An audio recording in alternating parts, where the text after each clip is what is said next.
Estimados estudiantes, buenos días. Continuamos con nuestro acercamiento a la ética social, la responsabilidad social en las iglesias.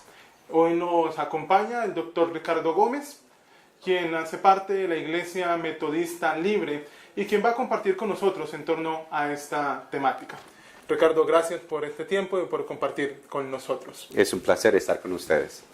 Quiero iniciar preguntando, ¿cómo se acerca la Iglesia Metodista Libre a la ética social, a la responsabilidad social? Cuéntanos un poco de eso. Bueno, primero que todo, para entender la realidad de la Iglesia Metodista Libre, tenemos que remontarnos a la parte histórica de lo que ocurrió con el movimiento wesleyano o el movimiento metodista, que son sinónimos, en el siglo XVIII. Primero que todo, el siglo XVIII fue el inicio de la Revolución Industrial. Fue un tiempo de cambio entre una era agrícola, una era industrial, de una era agrícola o del campo a una era urbana.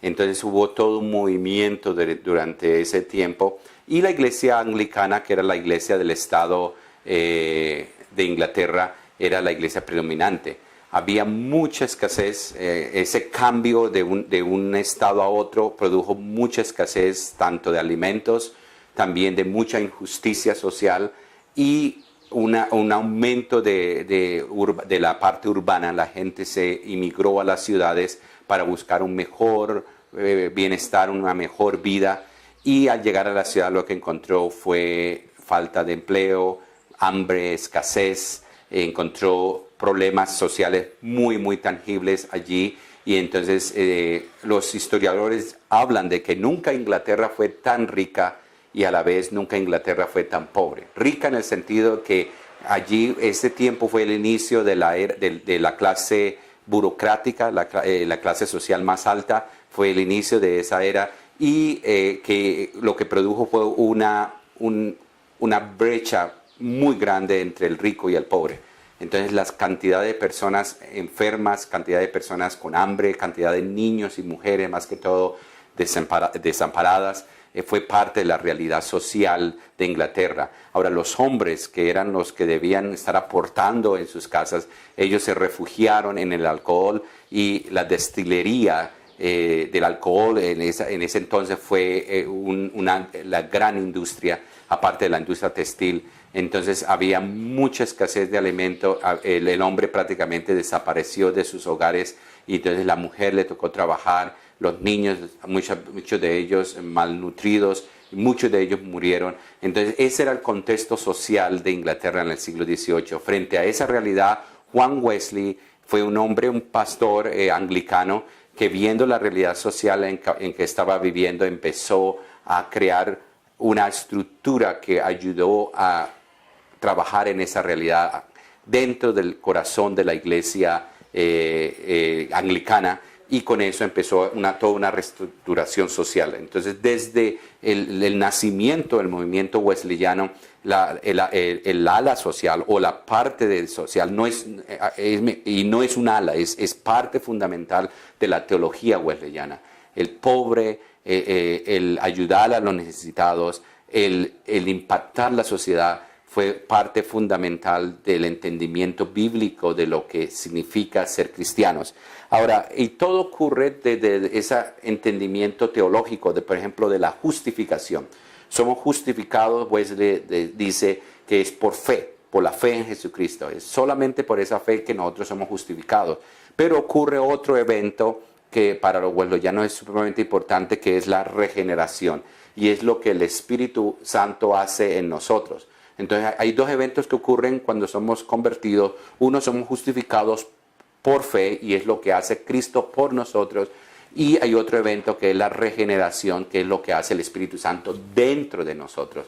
Ahora, somos justificados y regenerados no solamente para ir al cielo. Nuestro entendimiento es que somos regenerados y justificados, y hay un entendimiento muy importante aquí en la tierra. Hay un propósito por el cual somos justificados, y eso es servir. Primero que todo, servir a Dios, amar a Dios, que va en esa es la lógica, y servir y amar al prójimo. Entonces de ahí se desprende otro concepto teológico muy importante, que es el concepto de la santidad. para nosotros como wesleyanos, una vez que somos regenerados, Dios inicia en nosotros un proceso de santificación que inicia aquí en la tierra, y esa santificación lo podemos igualar al amor. O sea, somos santificados y ¿cómo sabemos que una persona es santificada? En la medida de amor que esa persona tiene. Pero no es un amor estático, es un amor, como dice la Escritura, amar a Dios con todo el corazón, con toda la fuerza, con todo nuestro ser. Y también se desprende en amar al prójimo como a nosotros mismos. ¿Y quién es el prójimo? Cualquier persona que necesite ayuda. Aún los enemigos puede ser nuestro prójimo. Entonces de ahí se desprende todo un concepto teológico de ayudar, de servir, de trabajar, que Wesley lo pone como medio de gracia.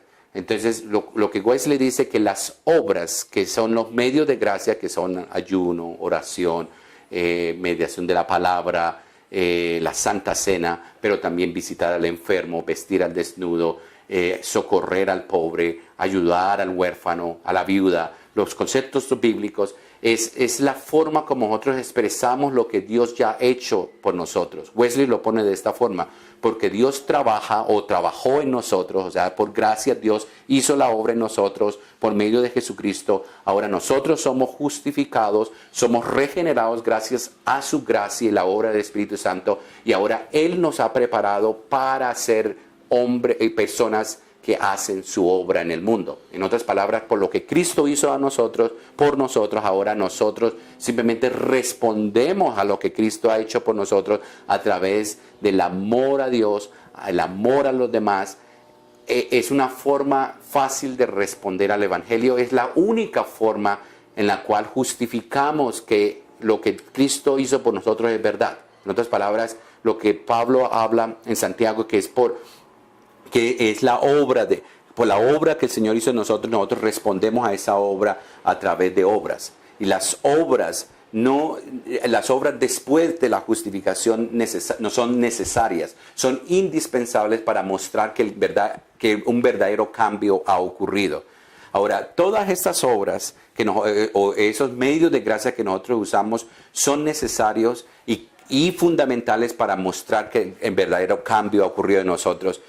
Una vez que el cambio ha ocurrido, esas obras son innecesarias y no tienen ningún valor antes de ser cristianos, antes del obrar de Cristo en nosotros. Pero una vez que Cristo ha hecho esa obra en nosotros, nos ha regenerado, nos ha justificado a través de Cristo y del Espíritu Santo, ahora somos personas aptas para actuar, para trabajar, para hacer la obra que nos ha mandado. Entonces de esa parte teológica se desprende toda una praxis de cómo nosotros, como iglesia metodista libre en nuestro caso, obramos y hacemos justicia social y trabajamos dentro del trabajo integral de la iglesia. Un elemento ahora más pensando como ministro de la Iglesia Metodista Libre, como padre de familia, ¿cómo se enseña esto al interior de la iglesia para la siguiente generación? Bueno, Wesley lo hizo y la iglesia lo ha venido desarrollando, pero ¿cómo garantiza la iglesia seguir enseñando esto para las siguientes generaciones?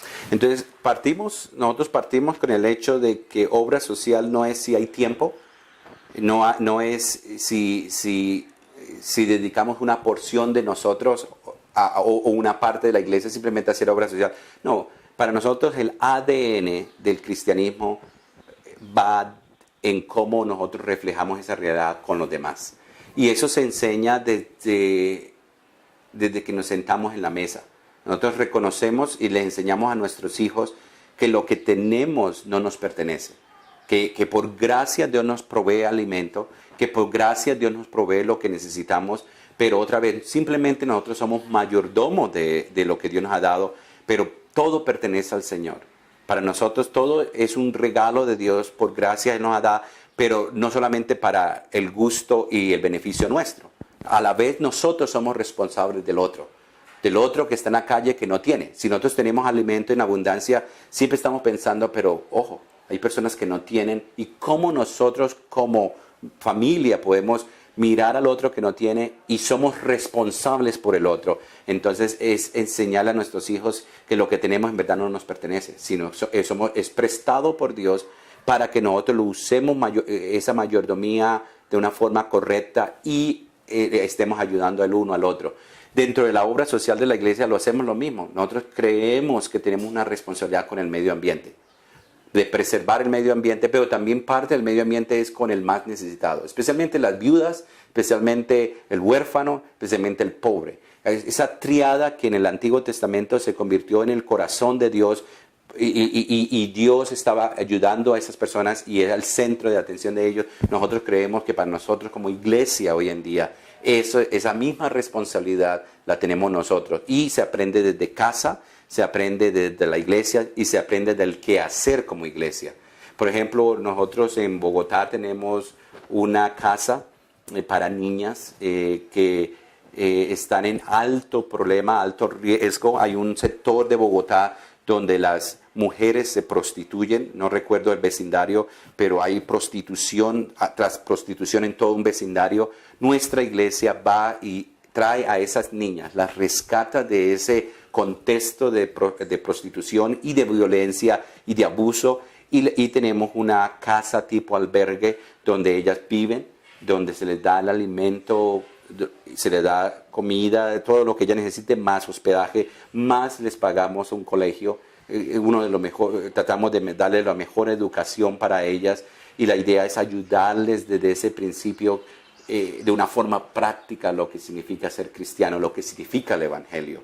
Para nosotros el Evangelio es buenas nuevas, pero las buenas nuevas no es simplemente un Evangelio donde dice, bueno, Dios te va a perdonar tus pecados y te va a sacar del infierno y ya. No, tiene sentido el Evangelio, las buenas nuevas tiene sentido a este lado de la tumba. En otras palabras, las buenas nuevas para esas niñas es que ellas pueden tener un mejor futuro.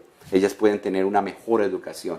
Las buenas nuevas también para las madres, que tenemos una mujer de estas mujeres que se prostituye, es ayudarles a ellas a salir de ese mundo en el cual viven, que las atrapa, que las viven allí, que las lleva a vivir en esa condición de vida, y es proveerles a ella un empleo. Hay una de las madres que se les proveyó un empleo y ahora ella está en pie. Ella puede proveer para su familia en un ambiente sano, en un ambiente de protección.